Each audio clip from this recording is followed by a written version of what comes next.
प्रचंड पैसा असूनही माणूस दयाळू कनवाळू असू शकतो हे रतन टाटांनी जगाला दाखवून दिले। केवळ त्यांच्याकडे असलेल्या पैशानेच नाही तर त्यांना मिळत असलेल्या प्रेमाने ते खऱ्या अर्थी श्रीमंत होते। एक उद्योजक म्हणून ते महान होतेच, पण एक चांगला माणूस म्हणूनही त्यांची ख्याती होती।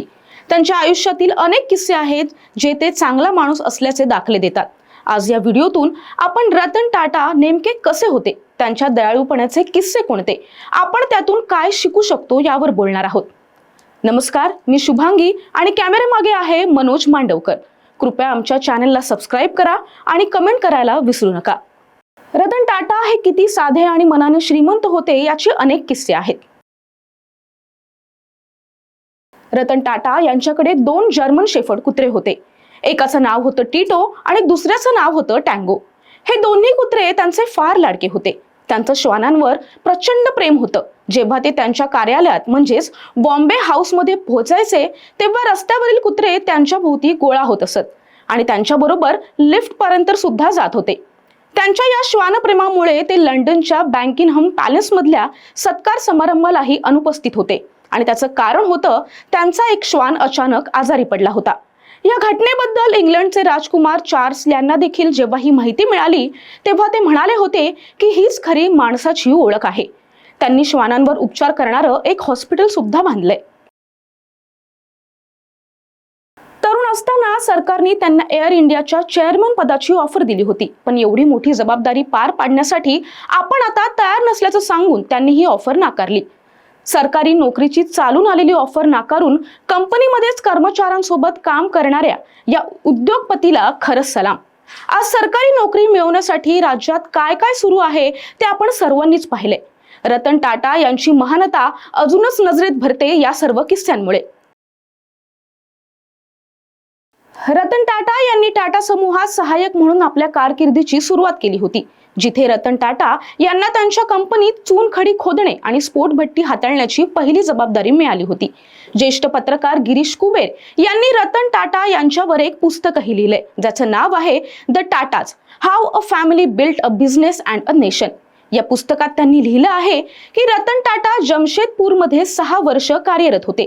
तिथे त्यांनी सुरुवातीला टाटा स्टीलच्या शॉप फ्लोअरवरील एका सर्वसामान्य कर्मचाऱ्यांप्रमाणेच निळ्या रंगाचा गणवेश घालून अप्रेंटिसशिप पूर्ण केली होती। 1962 सालची ही गोष्ट। रतन टाटा हे एवढे मोठे उद्योगपती असूनही त्यांच्या आजूबाजूला सुरक्षा रक्षक किंवा पर्सनल स्टाफचा रगाडा कधीच नसायचा। अगदी सामान्य लोकांसारखे ते त्यांचं आयुष्य जगायचे। त्यांची बॅग फाईल उचलण्यासाठी देखील कुणीही सहाय्यक नसायचा।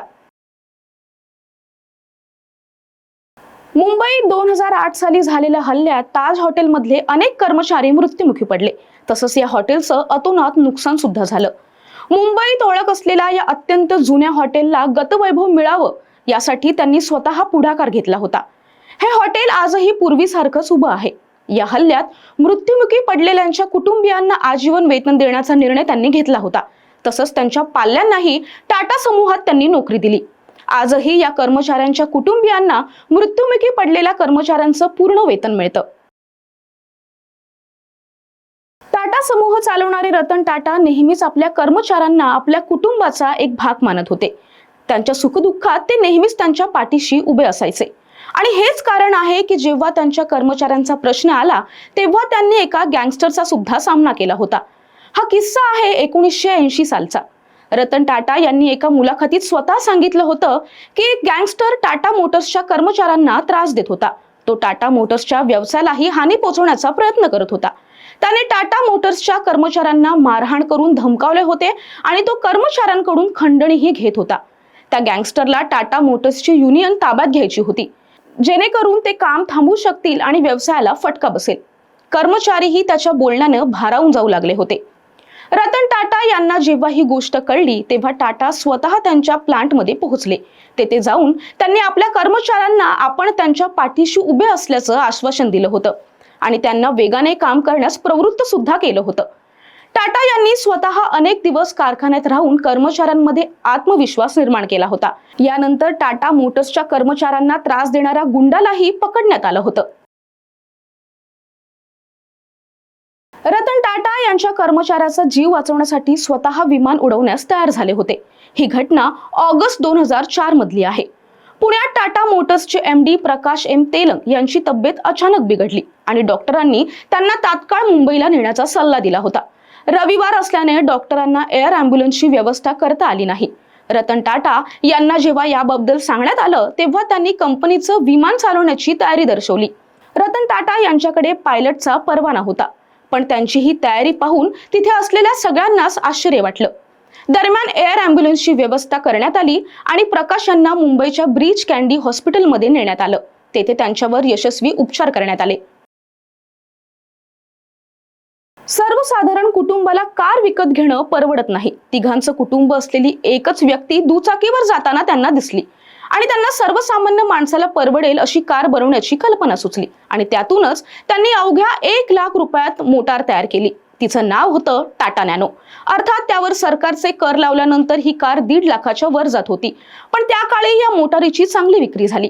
पण शेवटी या प्रकल्पात तोटा असल्यामुळं सायरस मिस्त्री टाटाचे चेअरमन झाल्यावर तोटात चाललेला हा प्रकल्प बंद करण्यात आला. पण टाटांनी सामान्यांच्या हिताचा कसा विचार केला होता हे यावरून स्पष्ट दिसतं. तर असे होते रतन टाटा. आज आपल्यातून ते निघून गेलेत. श्रीमंतीचा माज असलेले अनेक जण आपण रोज पाहतो, पण साधेपणा आणि मनाचा मोठेपणा काय असतो हे फक्त रतन टाटांकडूनच शिकावं. तुम्ही हा व्हिडिओ शेवटपर्यंत पाहिला त्याबद्दल खूप धन्यवाद. या व्हिडिओला नक्की लाईक करा, आमच्या चॅनेलला सबस्क्राईब करा आणि बेल आयकॉनला क्लिक करायला विसरू नका. धन्यवाद.